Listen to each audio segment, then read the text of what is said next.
क्या तुम्हें पता है रामायण जो मूवी बन रही है मतलब जिसमें रणवीर कपूर है उसको लेकर के एक बहुत बड़ी खबर आई है। लेकिन उससे भी पहले मैं तुम्हें बता दूं कि इसका टारगेट रखा गया लगभग 4,000 करोड़ इसका बजट है।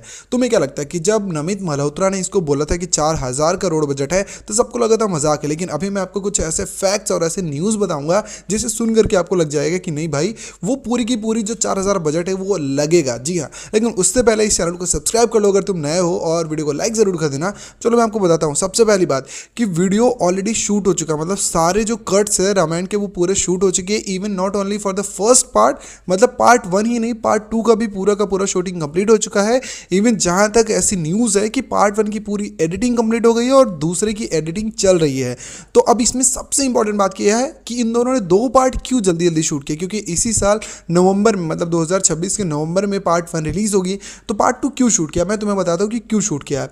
और शूट करने से ज़्यादा तो एक स्पेशल चीज़ ये है कि मूवी ऑलरेडी एक रफ, मतलब एडिटिंग के साथ मूवी ऑलरेडी कुछ ऑडियंस को दिखाई जा चुकी है। और वो स्पेशल ऑडियंस कौन है मैं तुम्हें बताता हूँ।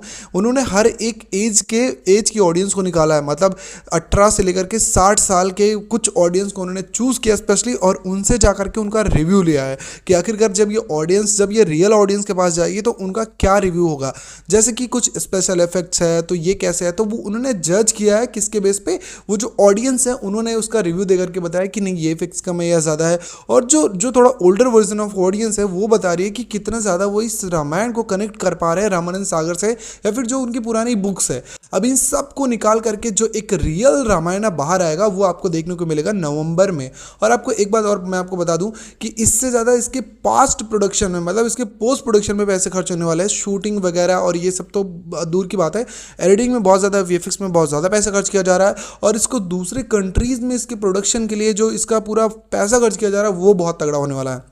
और सेकेंड चीज़ मैं आपको बता दूं कि रणवीर कपूर और ये अपने भाई साहब यश, इन दोनों का लुक बहुत ही ज़बरदस्त होने वाला है। और यहाँ पर आपको मोहित भी दिख जाएंगे भगवान शिव के रूप में। एक बहुत ही ज़बरदस्त ट्विस्ट होगा, वो क्या होगा कि रणवीर कपूर आपको एक नहीं, मतलब खाली राम भगवान के लुक में नहीं, हो सकता है कि वो डिफरेंट लुक में, मतलब एक तो उनका राजकुमार वाला लुक होगा, दूसरा उनका मुनि वाला होगा, और हो सकता है कि इसके अलावा भी वो किसी दूसरे रूप में दिख जाए। और हाँ, इसमें बहुत सारी छोटी छोटी डिटेल्स को भी डाला गया है।